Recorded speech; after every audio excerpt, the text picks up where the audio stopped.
Hello, bonjour and wagwan, everyone. If you don't know by now, this is the DNA Airwaves. I am one of your hosts, Mr. Dariki, and I'm here with my partner in crime, as usual, Anthony. Man, I'm good. Feeling good, man. How you doing? I can't complain. Happy to be alive.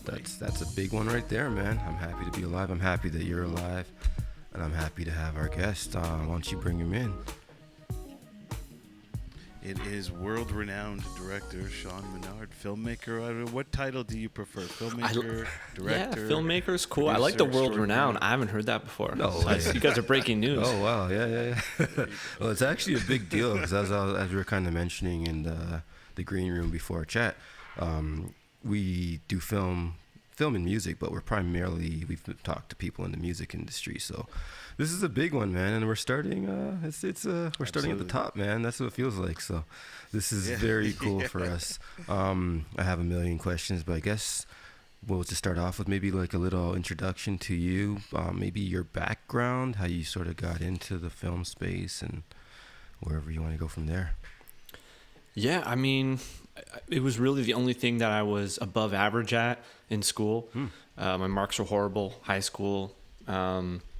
And then I had a communications class where you had to make videos. And all of a sudden, I just felt that I was better than everyone else at it. And that's the only thing. That was it, so right? You just felt in school, they kind of teach you to be almost above average in everything. But in life, you really just need to find that one thing and perfect it and drive forward. So that was it. I mean, I didn't have marks that could get into college, film school. That was not an option. Really, there was only one school that allowed video submissions. So that's how I was able to kind of get in. And then I just learned the craft of editing. And then it was, I eventually started working at a sports network, which is called The Score up in Canada. Oh, okay. Yep. What was difficult about that, though, is... it's catch-22. You can't get a job in the industry without the experience. So I remember back then I would just drop off boxes of cereal with my resume on the back, and just to try and stand out. D likes it. Okay. But it was very underwhelming because the resume was nothing really. And then the Score Network said the only capacity we're hiring is on-air talent for a contest, and you have to submit an audition clip. It was like a reality show.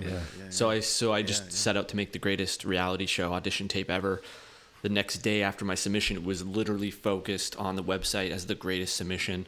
Wow. That they've received. And then so I was in a national contest on television for 3 months on a billboard. You probably recognize me from that. And then eventually, I lost the competition. I'm not an on-air guy.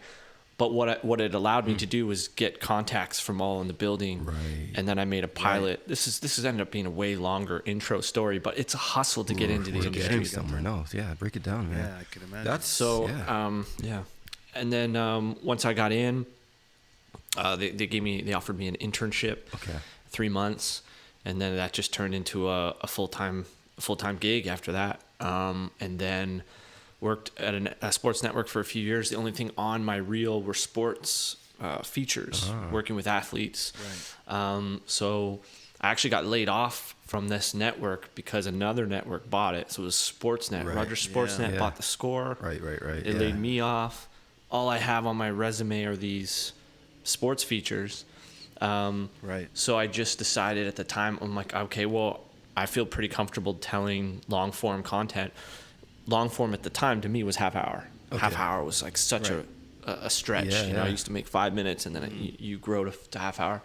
So I made a documentary on a bunch of Canadian baseball players down in the Dominican, their junior national team. I put it on my credit card for $5,000, and then I ended up coming home, editing it, and selling it to the very same network that technically laid me off. They ended up buying it. Wow. So for me, I was like, this is my business model now. I guess I'm making half-hour sports documentaries, self-financing them and selling them to sports networks.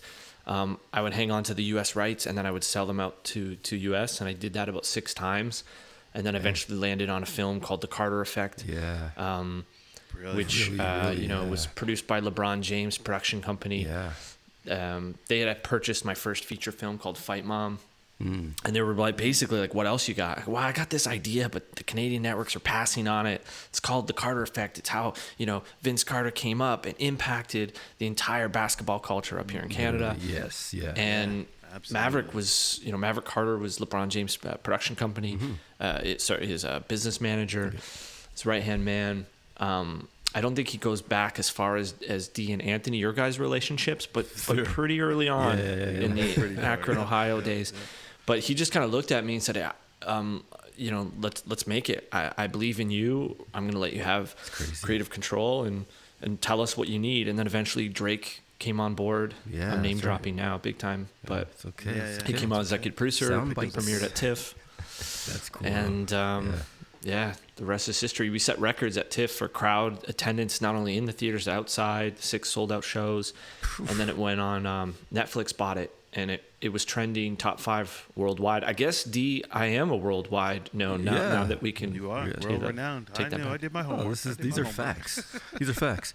I mean, I was listening. You said so much, mind blowing. I'm going to go back to it because the one thing that I really got from it, I'm far away, so no one could slap me in the face. I realize we have one thing up on LeBron James.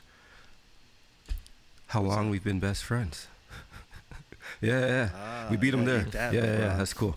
But it's a sign of greatness when you started off telling the story of like humble beginnings in the film space, and as you're talking, you all of a sudden you start like flipping off your chair, like, wait, what? Feels like there was a lot of work. Like even the fact of mentioning that you did that documentary on the baseball players in the Dominican and sort of creating the business model based on that. That in itself seems like it took a lot of planning, as well thought out. Doesn't sound like it was accidental. How did you come up with that model and then repeat it? Yeah, it was the business model of I gotta eat. I gotta find a way to pay my rent. And looking around, this is what I had been doing through my 20s. Yeah. I mean, I really didn't get my first full-time gig wasn't till I was 27. Okay. Which I think a lot of people put a lot of pressure on timelines, and right when you're out of school. That's true. I was always editing and doing side job hustles, promo videos, wedding videos, but professionally I didn't get in the door till I was about 27. So, I don't know if it was well thought out. It was just I need to find a way to make something. I feel that I was pretty good at what I was doing, well above average. I was putting things every week to national television, and I was doing it at a very high clip.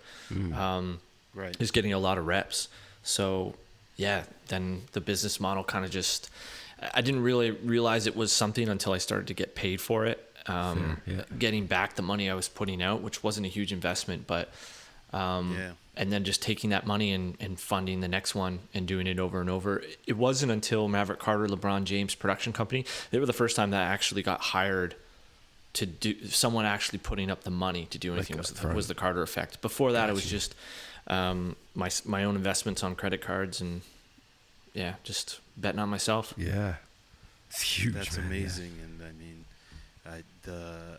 the going back to your time at the Score, I remember how iconic for me the Score was, just because they were really focused on sports that weren't getting coverage on the major networks, and they had some really cool basketball segments. And to think about some of the guys that came out of there, when you think of Tim McAuliffe and where he is now, and he's on the Breakfast Show now. What's his name? Sid Seixeiro. And even Cabby, he kind of blew up off of the Score. Adnan Virk is over at ESPN.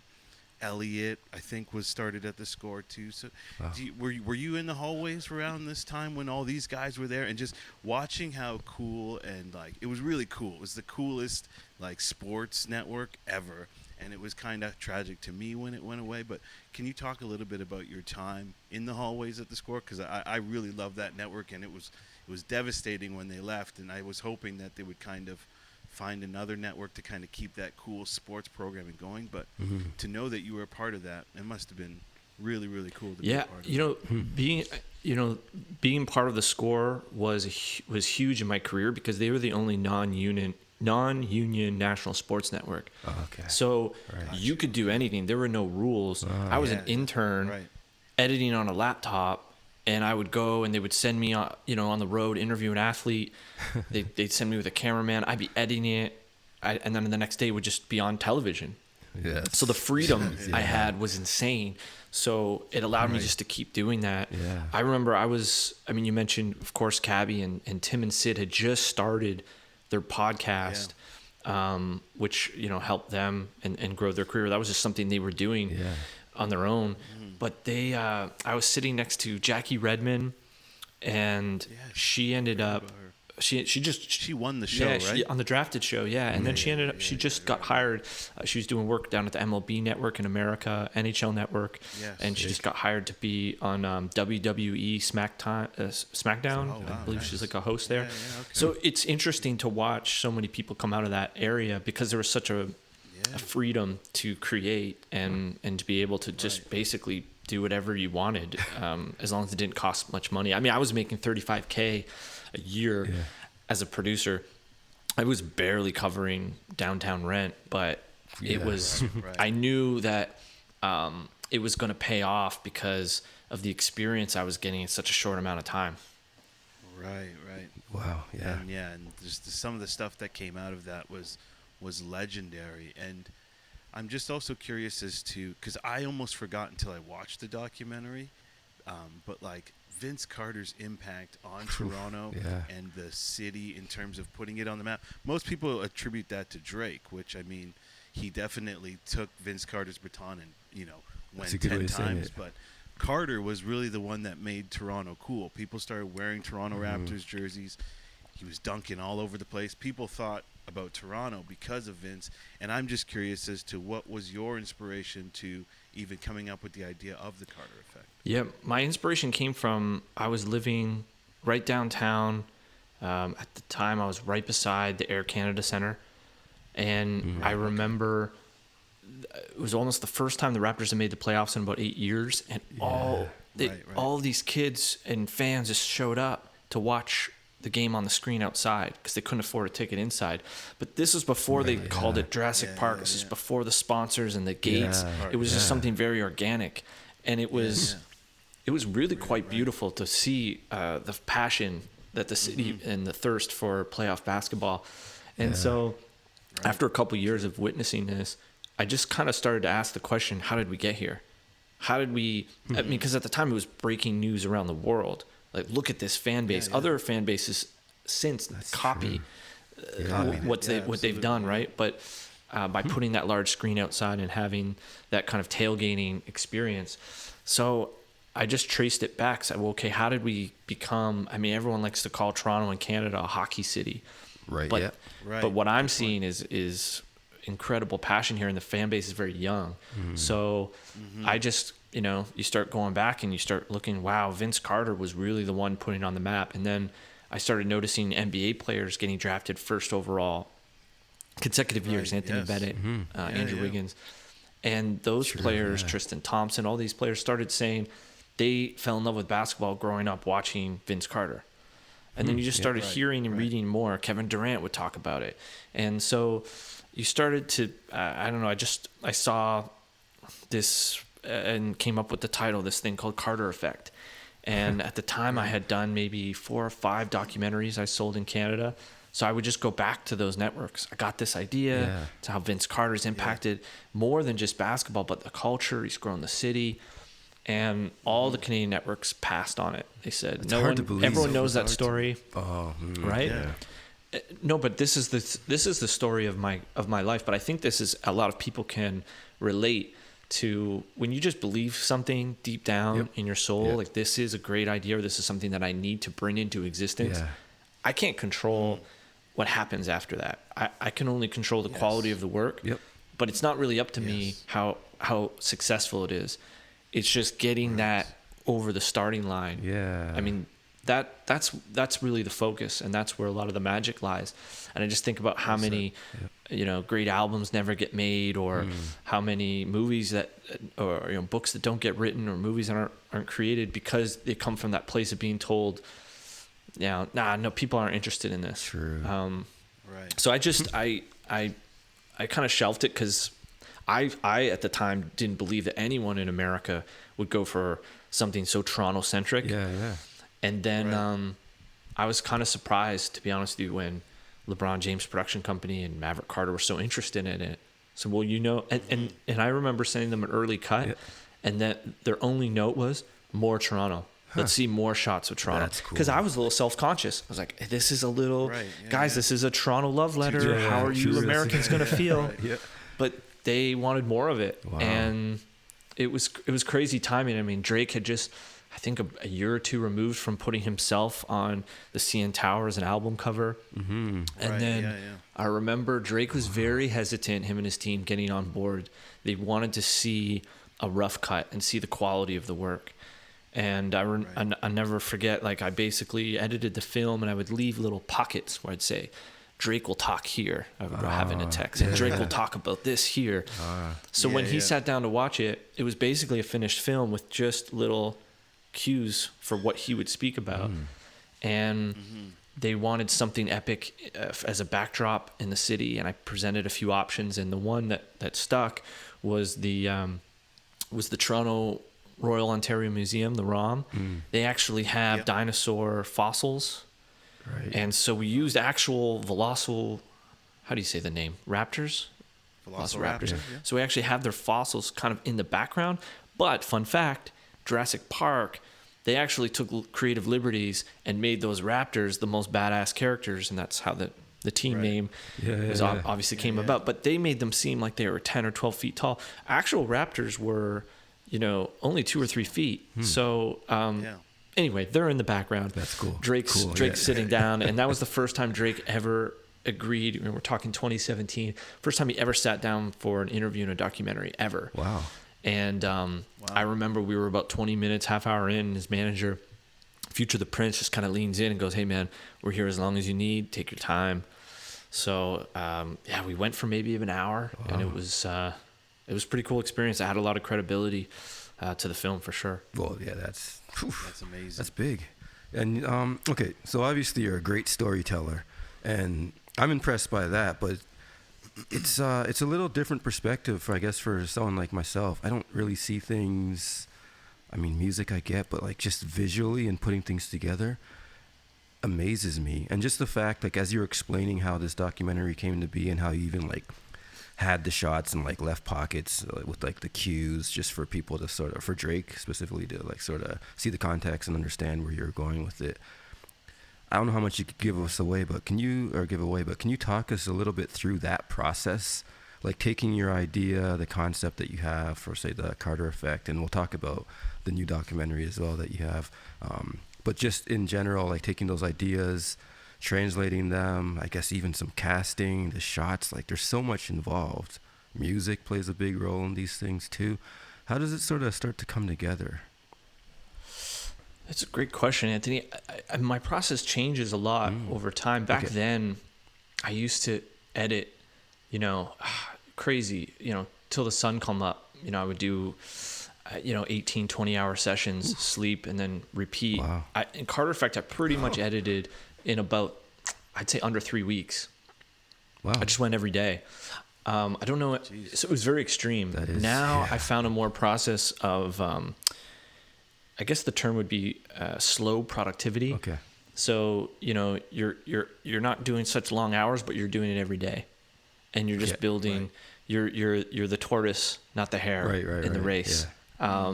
Is the metaphor. It's a great story for anyone to apply to their own business. I mean, you guys are doing these podcasts in the morning. You're very much doing that approach. Is like you're banging these things off, but you're playing the long game. You're trying to be consistent. True. That's really what gets lost in the arts. Is people don't spread that message enough. That it's no different than the construction worker that puts on a hat and shows up every day. True. It's a grind. It's long. Yeah. It's delayed gratification, especially in my area, in my field. I mean, I'll start a film and people might not see it for 2 years. Right. And I'm okay with that. Right. It's not a YouTube video that I'm filming or put something on social media and it's up the next day. Yeah. So I don't know. It's just being comfortable with that approach. And when you're not working, you're thinking about it and finding little ways to change it, make it better. I don't know if I'm explaining the process right, but that's kind of how process, I work. as you're talking, I'm like, process, delayed gratification, those aren't sexy words, but that's what it takes, right? So yeah, you're doing a great job of explaining. You're taking us somewhere with it too. I get it. But yeah, please keep going. Yeah, so I mean, I don't know if you wanted to lead into the Much Music project in particular, but yeah. I mean that was the project I wanted to do right after I finished Carter Effect, and I couldn't get anyone. Same exact story. Interest. Couldn't get anyone to fund it. This one was different. I couldn't just make it on my own. Yeah, it is weird. You hear about it, and you're Why like, do you think Canada doesn't want to highlight Canadian, iconic moments or iconic buildings, for example, or iconic networks? It doesn't make sense. It's a real problem in this country.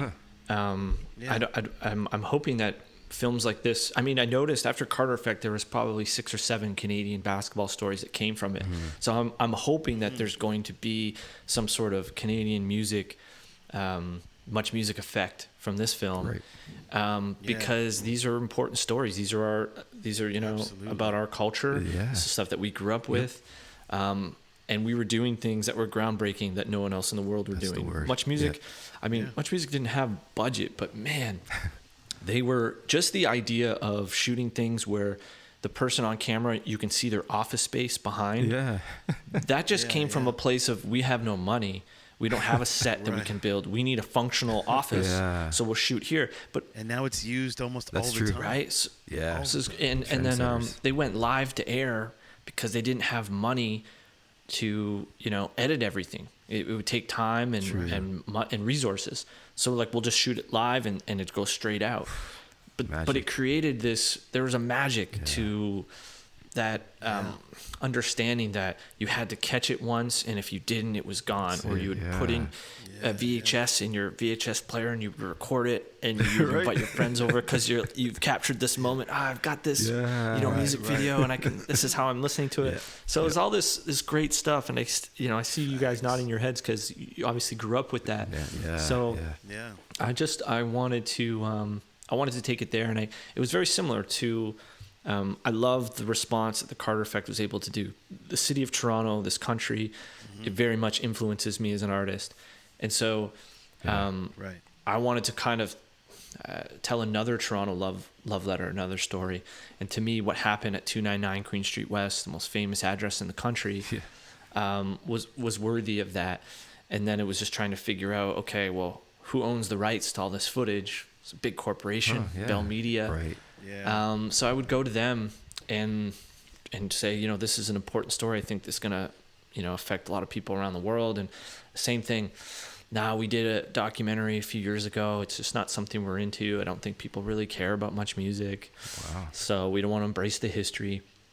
So I would go and do other projects, and I would circle back. Wow. And it just kept repeating till eventually, during COVID, we had lockdowns and couldn't leave the country, which is pretty much my job as a filmmaker, to go and travel.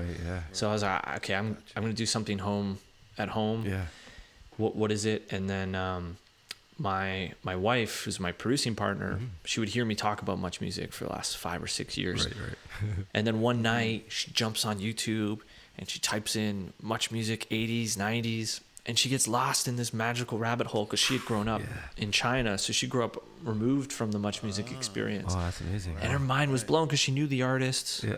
These are iconic artists they're interviewing, but in the style, it was just, these VJs were so laid back, and they would have these personalities just become themselves. Yeah. And I'll never forget the next morning, she said to me, we got to make this movie. You gotta bring this to life. This is incredible. So I give a lot of credit to her because we put up our house to finance this, and we just moved forward. That's belief. And then eventually, using YouTube clips, interviewing the VJs, just doing it ourselves, putting together this film, and then approaching Bell Media with it and said, hey, this is what, I cut a trailer, I sent it to them. Yeah. So this is what I'm putting together. Sometimes you have to show people your visual idea. You have to take it off the page, right? Especially if it's a visual medium, right? Yeah. This is the flavor. This is what I'm thinking. This is how it's going to feel.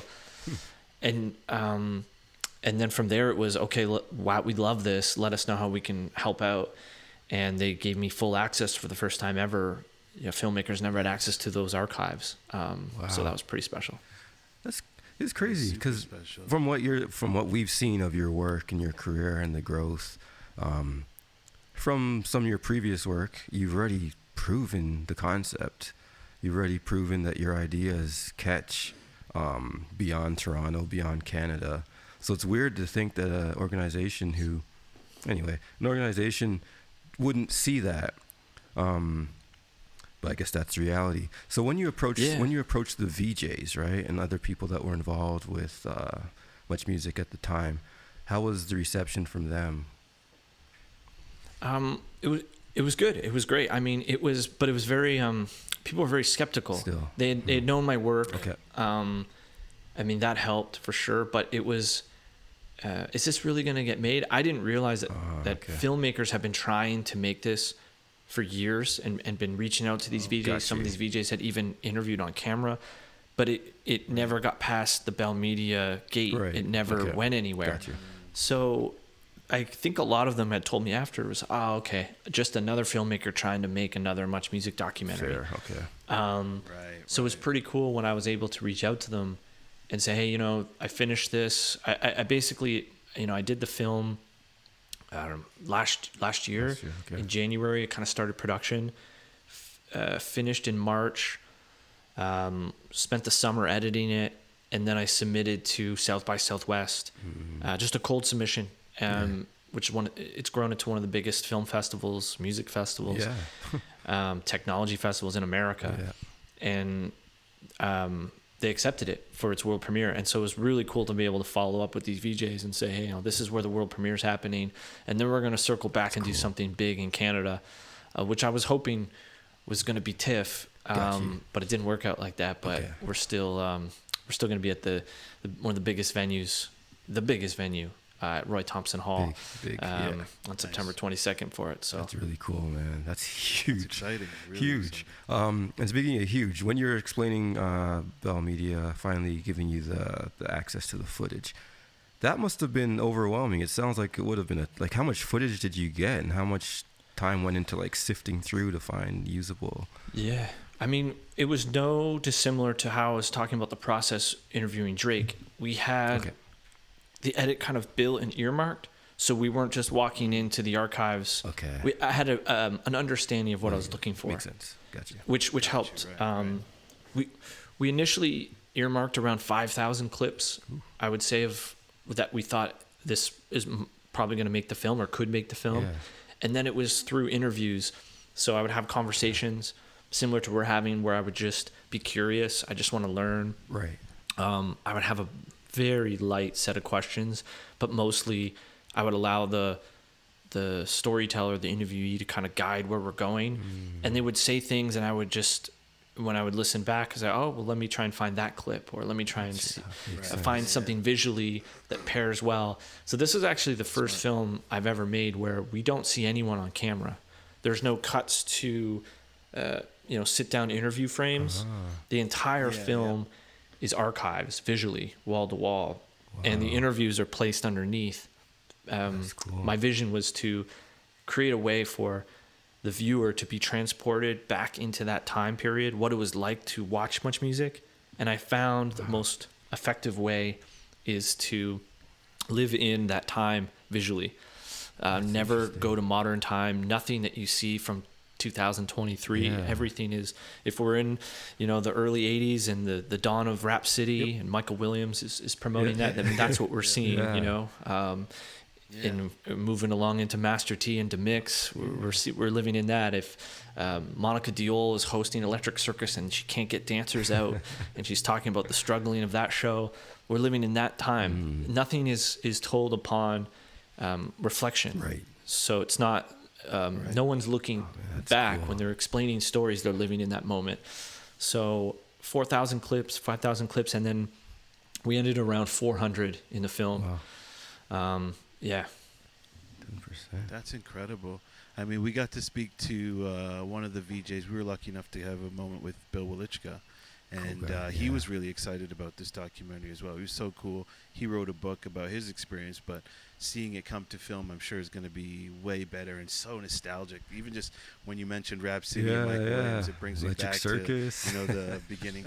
Electric Circus, even Speaker's Corner, or there were so many intimate, interactive. There were so many cool things about Much Music. But when you go and sit down to make a film or a documentary, has there ever been, like, not even just on this one, but any of your documentaries, a moment where you have a vision and you kind of have to veer off of the path of your vision just to kind of make it work? Does that happen, or is that ever? Yeah, I would say all the time. I think I would imagine so. I think it's dangerous, or it's not beneficial to go into, especially a documentary, with a set agenda or a set idea. Right. How do you really know if the story is coming from? In this film, I interviewed 10 VJs. I have an idea what their journey and their story is, but you don't really until you sit down with someone and have a conversation. So I go in very loose, and that's purposeful. It feels very, I guess it can feel a little scary, but I've gotten used to it. And I think that's why I struggle a lot trying to find financing, because everyone wants to know exactly what the set vision is, and I have to be there going, I don't know. Nobody knows. Fair. We can have ideas, and I can hope for things, but until I sit these individuals down, they're the narrative. So then I have to be willing to go that way. So staying loose and flexible is paramount. It's key in what I do.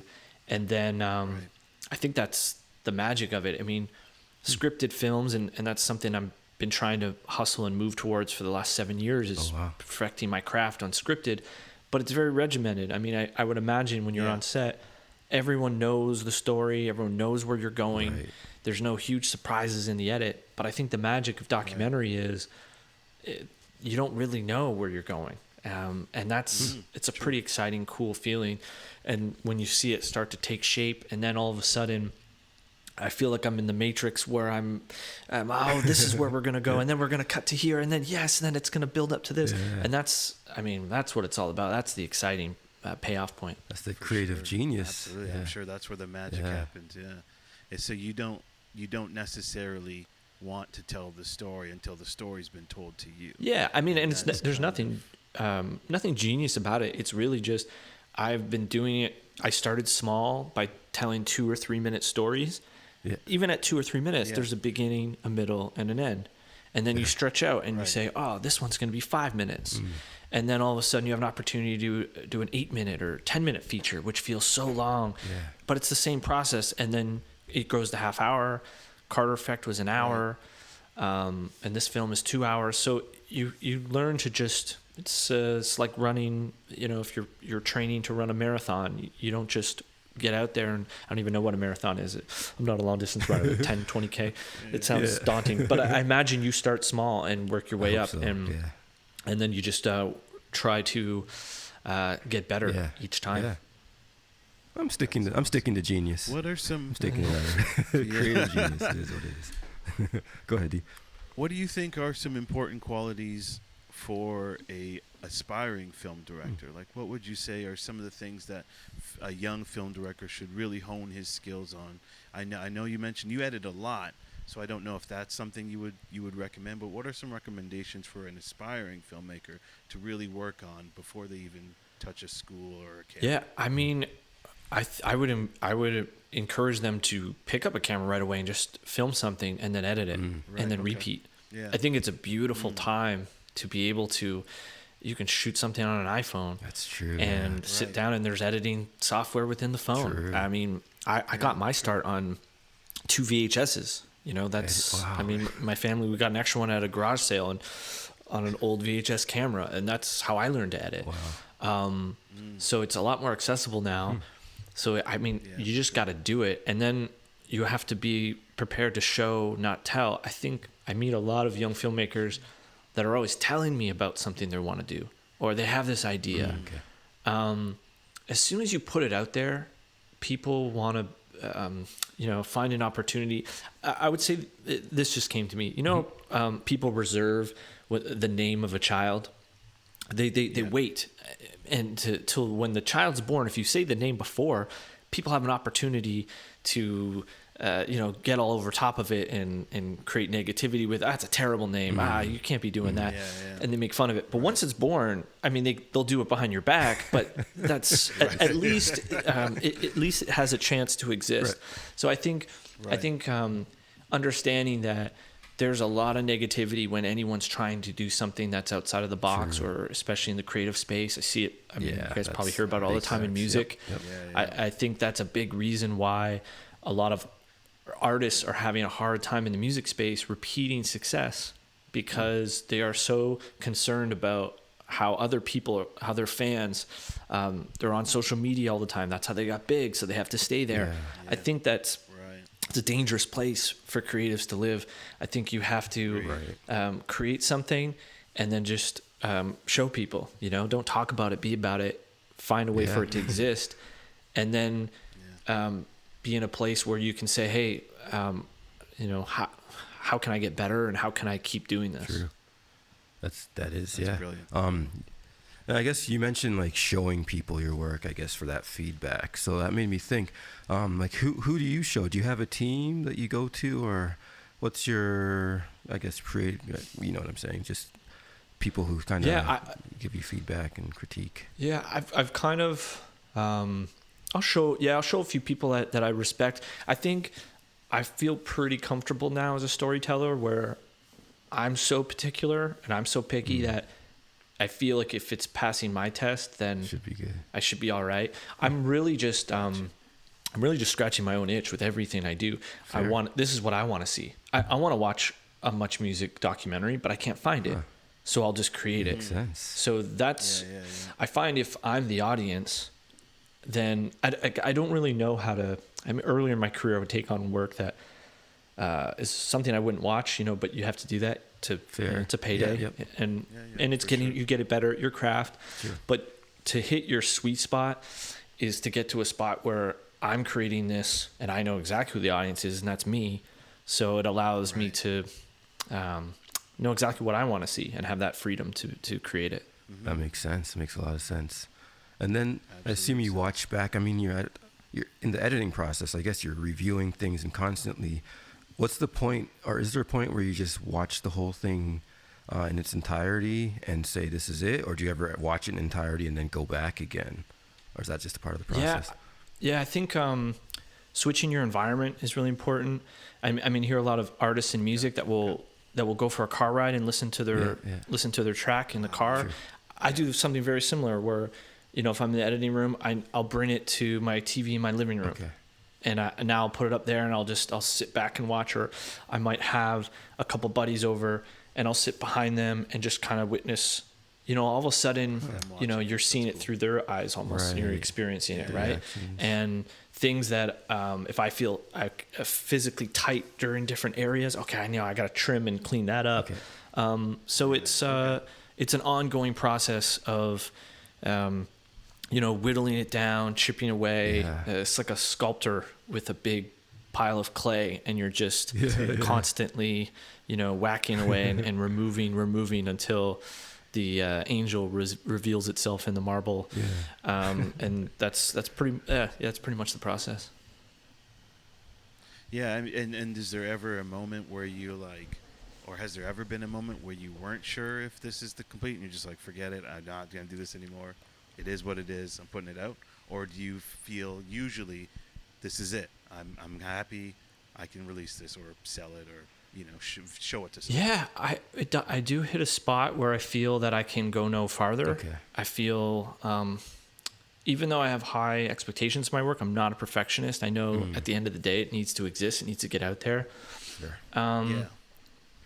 Yeah, I don't know. I think some of the things that you're talking about, I feel is even makes me overthink. I try not to do that. I try to come from a place of I just, it's a feeling that when you hit your spot, and it's by the time it has its premiere. I mean, when it had its world premiere in Austin, I remember there was another filmmaker down there, and I was ordering food to my seat in the theater. because you could do that at this particular venue. And he couldn't believe it. So how are you eating before your movie? I get freaked out before my premieres. And I'm like, I'm not filming. I'm not editing. Like, the film is done. Like, it is what it is. Like, and I feel great about it. Right. Otherwise I wouldn't have got into this festival. But my job is this is the most exciting, fun part, is now I made a film that I wanted to watch, and now I get to sit down in a movie theater with a bunch of other people and have that shared experience and watch this movie. I mean, why would I be nervous about that? I'm excited. That's great. Yeah. That's a great attitude. And I think, a lot more filmmakers need to feel that way with their finished product. It comes from, I mean, I've been independently doing it for 11 years. True.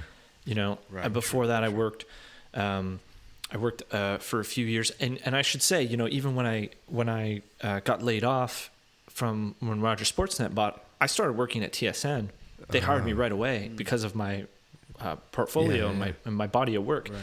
But it was union, so I was a guy who, you know, you'd send me on the road, and on the flight back, I'd be editing on the plane on my laptop, and I'd deliver the work. There, I was hired as a producer, so I can't physically touch the computer. That an editor has to do that. So now all of a sudden, it's like, why would you take me and just, you know, have me tie one hand behind my back, and so I was there for 3 weeks, and I found out real quick, I can't make any real art. I can't make something baseline that I can show my friends and go, check this out, and feel great about it. I mean, that's maybe not what you should aspire to, but that was just how I felt. Like, I can't create anything of real worth here. So I left, and I have no plan other than I just need to find a way to get better and have creative freedom to be in a place to get better. Makes sense. Absolutely. Just a couple more before we let you go, and we really appreciate you taking the time. Someone like yourself that's made brilliant pieces of work, who do you draw inspiration from in the industry in terms of, are there any documentarians that you are like a fan of, or any documentaries you watched that kind of really sparked your interest in filmmaking or documentary making? Yeah, not anymore. To be honest with you, I'm actually, I'm a little unimpressed with the modern day documentaries. I feel the Netflixes and everything kind of feels templated. Everything feels the same. Everything, no one's really taking big creative risks. So I try to operate from a fresher place, a new perspective. Authenticity. I don't know. I think in many ways, like, even when I was telling the story of Much Music, and you get to the section where they jumped the shark and they really started to go downhill, and the movie breaks into it, but it was really doing what a lot of what I see in the music industry, what I see in television, is Much Music, when it was at its core, they were a trendsetter. Right. They were not a trend follower. Exactly. Yep. They would say, hey, check this out. This is what we think is cool. And you'd sit down and get your mind blown. And sometimes I think that there's a real beauty in that. I agree. I'm not a big fan of all these algorithms and data and this is what people want to see. Sometimes I don't know what I want to see. Sometimes I don't want to see the same type of thing over and over and over again, or listen to the same track or same artist. Right. I mean, look at hip hop music, for example. How long are we going to be stuck in this trap music phase? It's a fair question. Right. Rap at its best, and hip hop over the years was always reinventing itself. There'd be a fresh artist that would come out and they would change up the game, and they would have longevity. Yeah. Where is that artist now?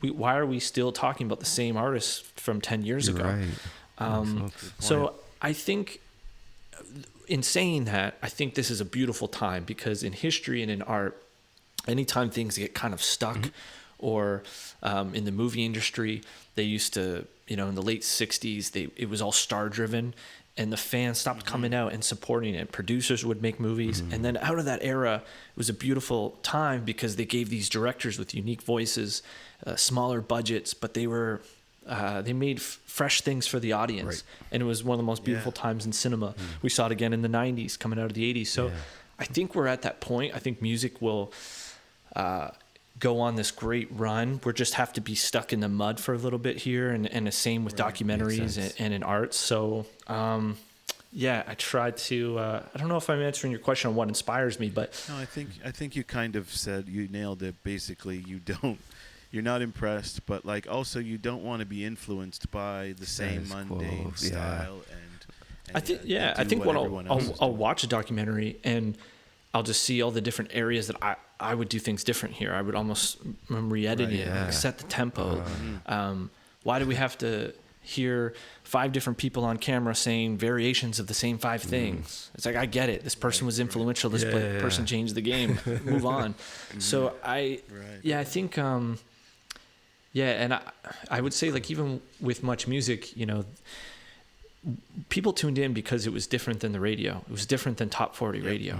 Why would I listen to top 40 radio, turn on my TV, and then watch top 40 music videos? Right. Defeats the point. Yeah, true. But top 40 is top 40 for a reason. That's what's popular. That's what the music industry invests money and time and resources into and promote their artists. I get it. But as soon as you start to make decisions on the short term, and this goes across the board in all businesses, when you start making short-term decisions for short-term money, what happens? You're gonna get burned on the long term. Right. You are. Yeah. Right. And when you have a film festival that grew to be world renowned here in Toronto, and you start changing it up from being a film festival to a star-driven festival, and then it no longer is about the quality of the work; it's about which stars, big actor is directing this movie. And then what happens when there's a strike and nobody shows up, and you know, the people start coming out. So there's the same what's going on at the Toronto Film Festival is what's going on, what happened with Much Music. And I hope people watch this film and see that rise and that fall and where they went wrong, and apply it to the creative arts. That's really I mean, there's still some stuff out there. There's still obviously some great programming stuff that break through the mold. Yeah, for sure. But that's kind of where we're at. Profound, my friend. Nice. Wow.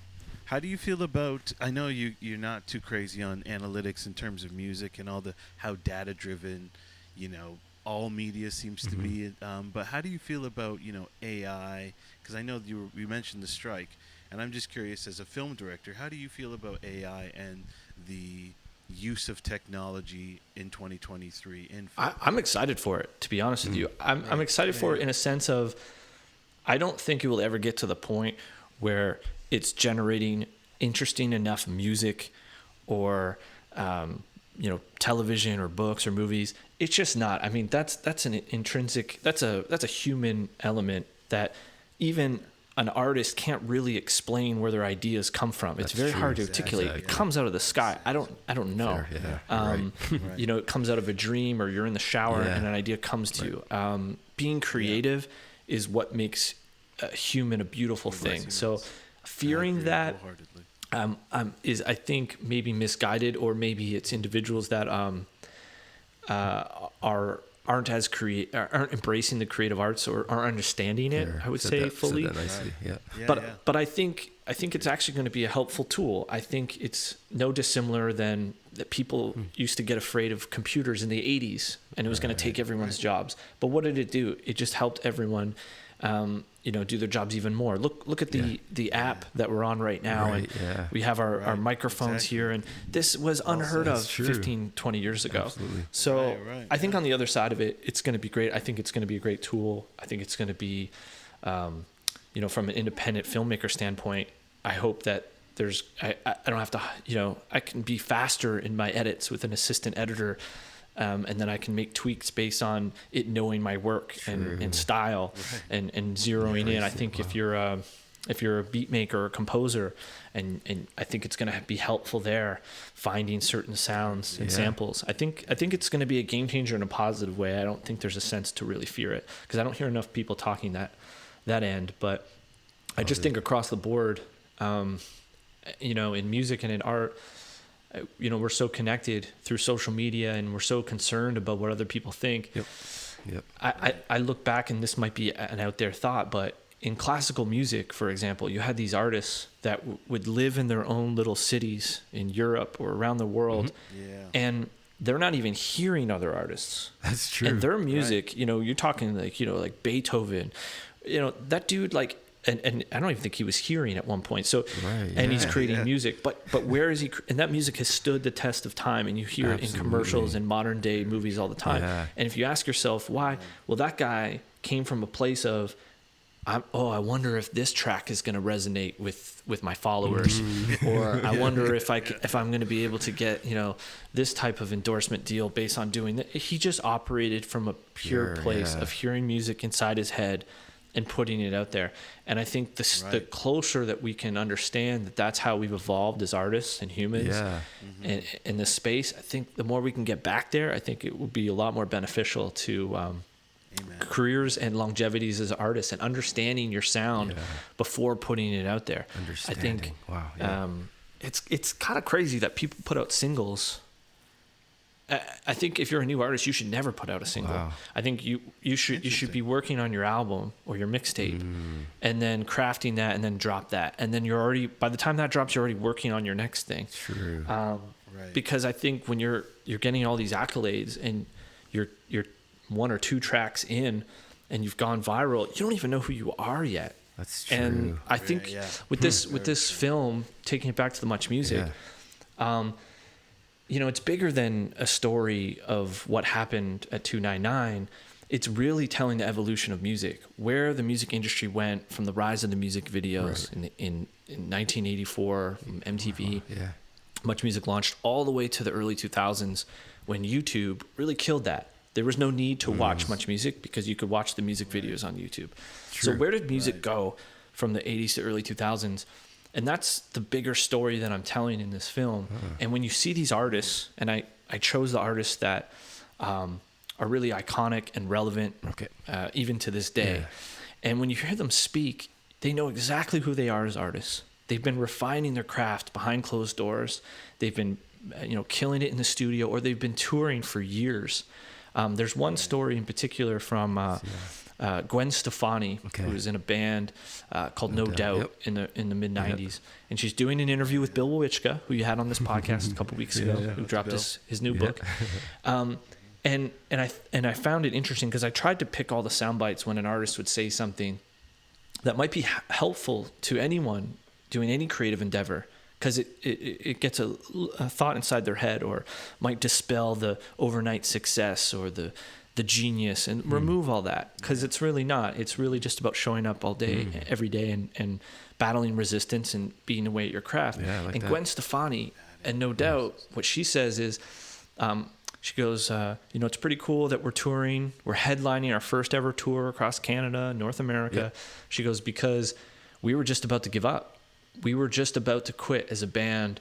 We had been 7 years in, and we felt like, we're getting later in our 20s and we should probably go get real jobs. And I thought that was interesting because I'd never heard that before. And I think there's something really refreshing in that, and hearing someone that could have, they were right at that point where they almost quit, but they kept going.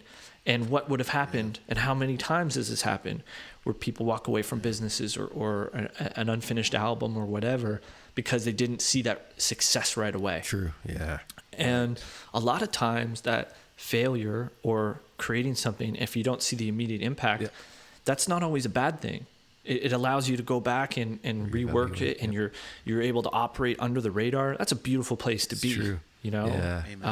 It's true. So I find that the film has me, caused me to be very inspired and rethink creative process, and I hope people take that away when they watch the film as well. Yeah, wow.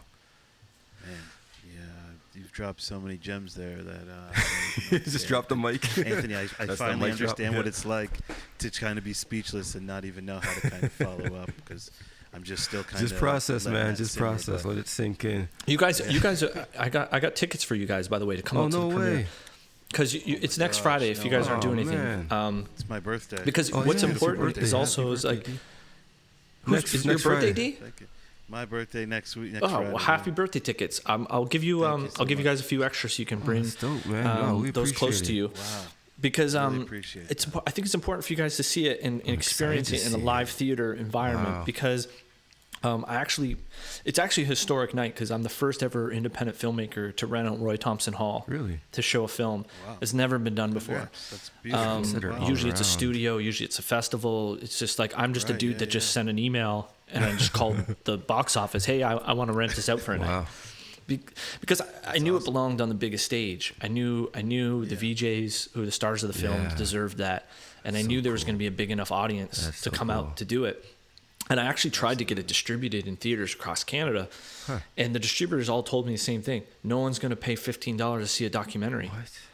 And I felt like they were wrong and they were short-sighted. So I got kind of irritated, and I'm at the point where when people tell me I can't do something, it almost fuels me, because it's like, well, you just surface level looked at something. You don't realize the impact that Much Music had across the country. Exactly.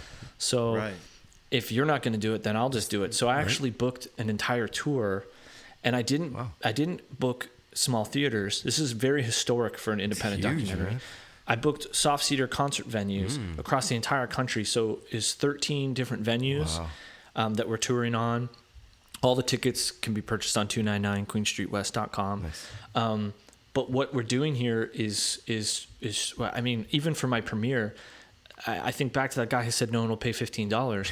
Well, our premiere tickets our premium tickets are $150, and we sold those all out. Dang. So I mean, it just goes to show you that it's like, if you are thinking about something for long enough, and you pitch somebody, understand that person, it's not their fault, but they're spending like a fraction of the time thinking about it than you are. Yeah. So when they give you that type of feedback, it's not that they're trying to dispel you or whatever. It's just they haven't really put the amount of thought that you have into your idea or your concept. Yeah. So I agree. It's understanding that, and if you believe in it enough and you know the audience. I don't make independent documentaries that nobody cares about. I'm not overly artistic. I'm trying to make films that I want to see, but I also know that there's a large audience for it. True. Man, that's from incredible. A business standpoint, that's the only thing that makes sense. Yeah. So anyway, we'll connect through email. I'll make sure you guys have tickets for next Friday, because really I think it's important for you guys to check it out. Yeah, really appreciate it. Yeah, this has been a great conversation. And when you just touched on that last part about trying to distribute your film, I have so many more questions, but I know you're a busy man, and we kind of promised an hour, so we'll I don't want to go over the hour, but have you back. Really appreciate you taking the time. If you have a couple more questions, you can hit me now, because I'm about to go on tour, so my time is going to be even worse. Well, just understanding the distribution process after you make something, that pitch. Like, I've always been curious what a filmmaker, or how a filmmaker goes about approaching. You've got this beautiful documentary now, and you want to show it to the world. How do you go about even approaching somebody with it? And like you had said earlier, is there times where you approach them before you even have the finished product? So I just had so many questions about that. I was wondering if you could maybe share your experiences on your distribution challenges, or how you've gone about it in the past. I mean, in the past, I found out real early that sending a written document to sell a visual idea to people that are not making things visually, because the individuals that hold the purse strings, that make those calls, they don't think this in the same way. So and it's no fault of their own. So where I've had my success early on is I would just start the process. I would go out of pocket, hire a camera guy. I would start in the documentary world, filming days, filming interviews, grabbing footage, and then I would turn around and always cut a trailer. I would feel, a short 60-second, 2-minute piece with music, with the visuals you've shot, makes people feel like it allows them to get your concept right away. It's the best tool. I mean, this is why major motion pictures in Hollywood still use the trailer to sell movie tickets. So it also allows people that make them feel, hey, this is happening. Come on, you want to come on board or not? And you have to be careful in not stopping at that point and sharing it too much and feeling like you accomplished something, because you haven't yet. But that's where I've had my success, and is being able to even on this particular film about Much Music, that was everything. Cutting that into a trailer and sending that out, and that allowed access from there on out. To the archives. That's beautiful. That's huge. Anthony, you got Man, yeah. I mean, you know what? Let's do it right here. You want to agree to just come back for a part 2? We can hold you to your word because it's recorded. No, just joking. No, but we'd definitely love to have you back to talk about. I know you have more in you, and I don't even want to try and get into what else is in that beautiful mind because we're focused on this project right here. But yeah, I would love to just talk about some of your ideas of things that you probably have. Is that how it works? Like you're focused on this project. Do you have like next things in your mind already, or are you sort of just like all in on this one right now? No, because basically once I finished editing this doc last summer, I started my next project. Wow. Okay. So Makes sense, I'm already in post-production, already wrapped production. Like okay. Yeah, so I mean that'll break. That's cool. That news will go out soon on where that's ending up. But yeah, my next one's is a series and hits on nostalgia and goes back into the 90s. So yeah, I try to always move forward. I remember there was an opportunity that I had after Carter Effect. It was, the Raptors went on to win the championship the very next year in 2019. And so it went on Netflix in 2018. The very next summer they won the first ever NBA championship. And I remember a major festival, who shall remain nameless, reached out, and they wanted to add an extra part and expand on the Carter Effect and put in the championship and do all that. And I was like, nah, that film existed in a certain time period. It was a certain length, and I didn't want to revisit it. So my mindset is, I think a lot of times I see filmmakers that they'll make something and they have a little bit of success, and they try to repeat that and almost do the exact same thing again. Yeah. And I don't think that's how you grow. Actually, no, that's not how you grow. Right. If you show up to the gym every day, and your sister-in-law, she'll tell you if you're doing the exact same exercises, you're not challenging your muscles and you're not growing. Yeah. You got to always. So it's the same. It's the same principles in life and in art and in business. Progress. Is you're always trying to find pockets of doing things differently so that you can get better and grow. Wow, you've dropped a lot of gems throughout this one. That's for sure. Yeah, this has been an incredible experience. And before we wrap up, I do want to give you a moment to really just promote the film and tell everybody, obviously we know it's 299 Queen Street West, but maybe talk about it, the website, when it's premiering, and if they can still check it out in a city near them. Yeah, I mean, everything you can find is on 299queenstreetwest.com. Nice. Ticket information, you can check out the trailer, sign up for updates, all that kind of stuff. Yeah, I would say that's the main spot. And where can someone follow your journey, or do you have any socials that you could share? Yeah. My Instagram is just at Sean Menard, and it's pretty much all I use. So yeah, I'm usually not the most active, but I have been because I've gone from filmmaker to concert promoter. Oh right, in a sense, switching hats. So putting on an entire tour. Yeah. So I'm learning to embrace social media, but I'm excited for the tour to be over and for me to retreat into my analog cave. Analog cave. That actually might be a good title for something. Analog cave. That's awesome. Well done. Wow. Thank you so much for your time, man. I'm really excited. I hope I do get to see the film next week. Well, it's your birthday. Your birthday present. Man, that's huge. So I'll make sure that you guys got a pair of tickets each. I'll put you guys in a good spot. Oh, man, thank you so much. And Anthony's cousin Heather will be there, so we'll make sure you guys are. Okay, dope. Sister-in-law. Yeah. Right. Yeah. Thank you so much, man. It's not my fault. I mean, now that you know, at the very beginning in the green room, true. You didn't even know the relation. I'm all smart now. I'm like, sister-in-law, what are you talking about? Yeah, that's true. We don't call people that on this show. It's all family. It's all family, man. Yeah, Sean, appreciate you so much. Thank you so much for your time. I'm going to listen back to this because you dropped a ton of gems and just useful stuff and applicable to business, film, music, and every other walk of life. So. Well, listen, I know enough about you guys from what I've heard and what I've gathered that this isn't your full-time gig. I haven't heard any sponsors being dropped. So the fact that you guys are out there doing this before whatever it is that you guys do the rest of the day speaks volumes. Keep doing that. Keep operating from that place. I've been doing tons of media throughout this. I really thought that you guys asked you're listening and you're having real conversations. And I think as you start to get more and more guests, I think that'll help you kind of grow. So keep operating from that place, because this is one of my favorite things that I've done. I haven't been on podcasts and handing out tickets after. So wow, man, that means a lot. Speaks to, well, you guys pulled things out of me. So that's and someone that usually is on the other side of the interviews, I can appreciate that. Yeah. So we appreciate that. Thanks, guys. Thank you so much for your keep kind grinding. words, man. Yeah, thanks, really man. Appreciate that, and we will for sure. Until next time, everyone. Thank you for joining us. Stay safe. Can I salute too?